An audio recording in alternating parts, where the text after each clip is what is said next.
안녕하세요, 여러분. 백영기 목사입니다. 오늘 여러분들과 함께 32장 1에서부터 15절 살펴보도록 하겠습니다. 32장 1에서부터 15절까지의 내용입니다. 오늘은 두 가지 내용을 살펴볼 게 있습니다. 시드기야 왕 열제해에 예레미야가 시위대들에 사로잡힙니다. 시드기야 왕이 마지막 왕이거든요. 시드기야 왕이 몇 년까지 통치를 하냐면 11년까지입니다. 그러니까 열제해라고 이야기를 하는 것은 시드기야 왕이 나라가 멸망하기 전에 한 해 전인 겁니다. 그때 예레미야가 시위대들이 있는, 지금으로 얘기하면 군대인 거죠. 군대에 있는 영창인 건 거죠. 거기에 뜰에 갇혔어요. 그 이유가 뭐냐면 예레미야가 이야기를 하기를 바벨론 왕의 손에 너희들을 넘길 것이니라. 갈대아인의 손에서 벗어나지 못할 것이니라. 그리고 5절 말씀 중반에 입을 대하여 말하고 눈이 눈을 서로 볼 것이다 라고 얘기를 해요. 이게 무슨 내용이냐? 바벨론의 느부갓네살 왕을 시드기야 네가 정면에서 보게 된다는 거예요. 어떻게 정면에서 보겠어요? 전쟁 이겨서? 아니요. 포로로 사로잡혀 가서 네가 느부갓네살을 직접 눈으로 보게 될 거라는 거예요. 왕이 포로로 갔는데 직접 눈으로 보는 것은 게임이 끝나는 건 겁니다. 시드기야가 어떻게 됐습니까? 나중에 두 눈이 뽑혀요. 두 눈이 뽑히고 사로잡혀 가서 옥에 갇히게 된다라고 표현되어 있어요. 실제적인 역사는 어떻게 되느냐? 고증에 의하면 눈이 뽑히고 옥에 사로잡혀 가는 도중에 횡사한 것으로 봅니다. 역사적으로 자료가 명확하지 않아서 기록이 없으니까 여하튼 이 얘기를 해요. 예레미야가 이 얘기를 했기 때문에 감옥에 갇힌 건 거예요. 여기서 우리가 알아야 되는 포인트가 있어요. 지금 바벨론이 이스라엘을 에워싸고 있거든요. 바벨론이 모든 걸 에워싸고 있을 때 예레미야가 예언을 하거든요. 사로잡힐 것이다.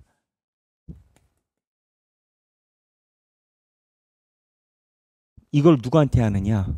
자기 왕한테 해요. 근데 분위기가 좋겠어요, 여러분?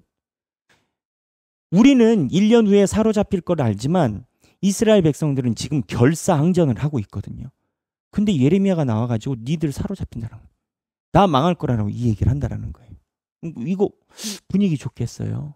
그리고 이야기를 하는 예레미야는 기분이 어떻겠어요? 안 좋지. 이때 우리가 봐야 되는 포인트가 있어요. 예레미야 입장을 보자고요. 예레미야는 이스라엘 백성들을 더 생각할 것인가, 하나님을 더 생각할 것인가, 그 갈림길에 있는 겁니다. 하나님을 생각할 건가, 자기의 동족을 생각할 건가. 무슨 내용이냐? 예레미야가 1년 후에 망하게 될 것을 자기 동족에게 예언하게 된 배경에는 자기 동족을 향해 하나님을 더 생각했기 때문인 건 거예요. 예레미야에는 누구를 더 생각했나?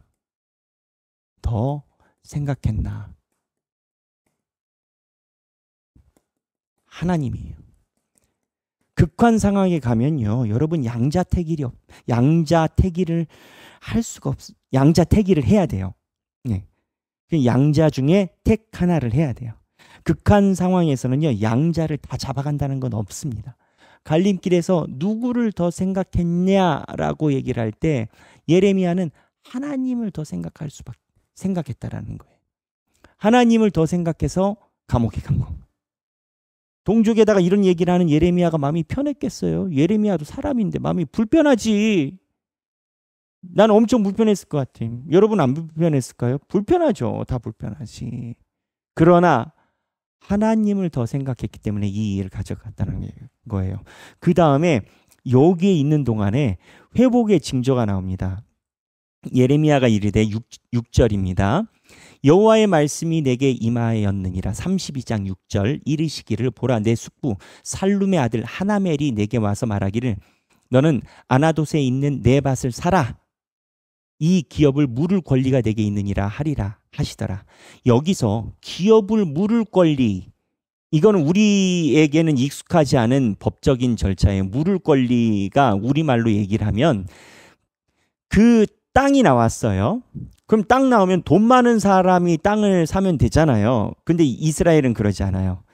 땅이 나왔어요. 돈이 많아도 이 땅을 살 수가 없어요. 이 지파에서 이 땅을 가져갈 수 있는 같은 지파에 권한이 있는 사람들이 있어요. 그 사람들이 돈이 많아서 사는 게 아니라 내가 돈이 없으면 백씨 집안에 다른 백씨가 이 땅을 살 권리가 있어요. 돈이 많다고 살 수 있는 게 아니고. 그래서 아나돗 땅에 이 기업을 물을 권리가 있다라고 이야기를 하는 건 예레미야 고향이 어디입니까? 아나돗이에요. 이 아나돗 사람들이 한때 예레미야를 죽이려고 했잖아요. 그쵸? 그래서 예레미야가 속상했잖아요. 근데 나라가 멸망할 것 같으니까 이 땅에 아나돗에 있는 고향에 있는 그 동족들이 땅을 팔려는 건 거예요. 현금화 시키고 싶은 건 거야. 근데 이스라엘 법에 의해서 이 다음에 이 돈을 줄 수 있는 순위가 예레미야고 예레미야가 아니다 하면은 딴 사람한테 팔 수 있는 건 거예요. 그래서 하나님이 너희 사촌이 하나멜이 와서 너에게 야, 땅 사라라고 얘기를 한다라는 건 거예요. 근데 재밌는 건 뭐냐면 예레미야가 시위대 뜰에 사로잡혀 있어요. 감옥에 있다고요. 근데 감옥에 와가지고 하나멜이 땅 사라라고 이러는 건 거예요. 야, 세상에. 그렇죠? 이게 동족이에요. 친족이에요. 그래서 이 땅을 사라라고 하는 것을 하나님이 사라고 해요. 왜 하나님이 사라라고 예레미야가 사거든요. 그리고 이거를 임봉해가지고 보관을 해요. 예레미야가 왜 땅을 살까요? 하나님이 회복된다라는 메시지를 수행을 하는 건 거예요. 왜?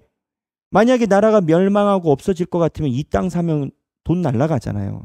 그런데 70년이 지나면 회복될 거니까 그 땅 주인을 네가 사는 것처럼 회복에 대한 징조로 예레미야가 사야 된다라는 거예요. 그래서 예레미야가 감옥에 이렇게 철창에 있으면서 그 땅을 사. 그리고 바룩이란 사람한테 이야기를 해요. 그리고 이 매매 증서를 바룩은 예레미야의 비서처럼 따라다녔습니다. 예레미야의 예언도 적고. 그래서 이 바룩한테 얘기를 해요. 예레미야는 감옥에 있고 바룩이 밖에 있으니까. 그럼 바룩이 이걸 어떻게 하냐면 그 당시에는 파피루스 길게 있으면 파피루스에다가 누구 땅 등기부 등본을 써서 2개를 써요. 그래서 반절 찢어서 하나는 돌돌 말아가지고 초로 해가지고 촌농 녹여서 도장 찍으면 촌농이 딱 붙잖아요. 이걸 다시 까면은 촌농이 깨지잖아요. 그럼 이제 인봉이 풀리는 거지.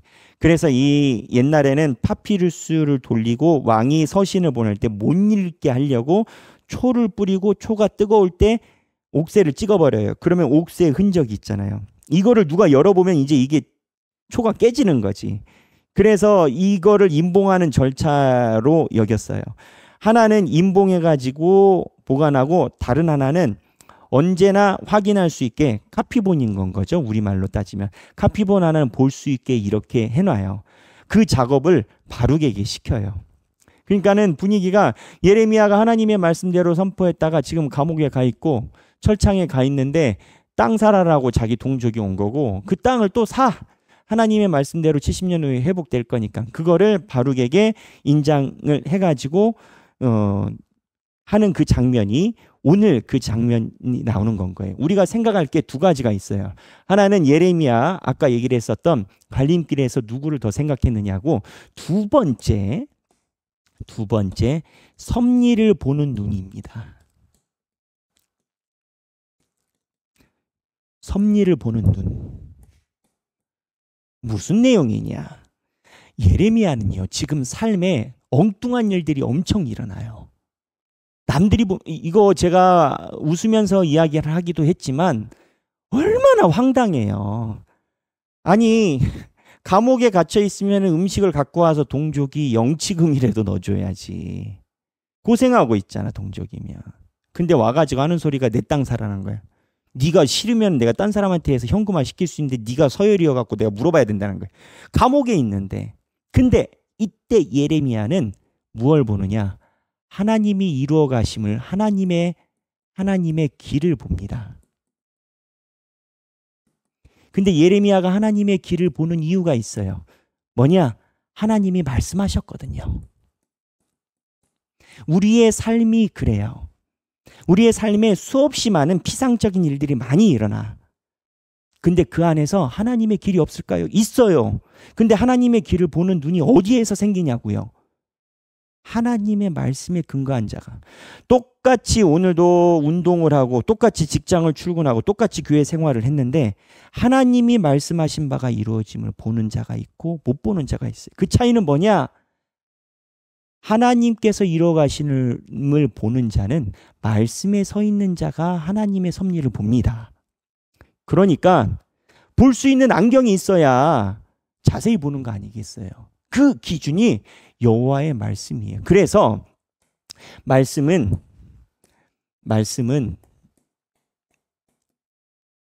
내 삶에 주님의 인도하심, 이거를 계획 또는 섭리를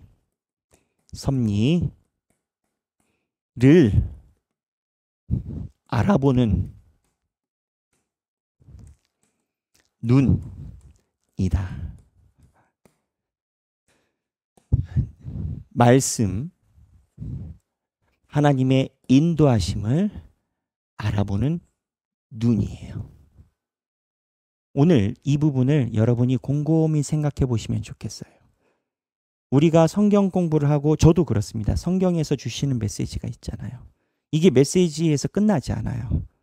하나님께서 주시는 메시지로 내 삶에 있는 것들을 가끔은 문득 생각하고, 아, 주께서 나를 이렇게 이끄시는구나 라고 내가 느낄 때가 있어요. 근데 그 내가 느끼는 것의 기준은 내가 하나님의 말씀 안에 있을 때 이걸 느끼지, 하나님의 말씀이 아니면 내가 느낄 방법이 없어요. 그리고 하나님의 말씀 안에 있으면 누가 말하지 않아도, 아, 주께서 내가 이래서 나에게 이러셨구나, 이래서 내 사업장에 이런 일이 일어나게 하셨구나, 근데 주님께서 나에게 하시는 말씀이 있었네. 이게 말씀이 있는 자가 느낀다라는 거예요. 말씀은 내 삶에 주님의 인도하심을 알아보는 눈이다. 이 내용을 한번 생각해 보시고, 여러분들이 오늘 본문 32장 1에서부터 15절에 있는 사건을 가지고 나누실 수 있는 내용을 나누시는 시간이 되면 좋겠습니다. 모두 행복한 성경 읽기 되시길 바랍니다. 감사합니다.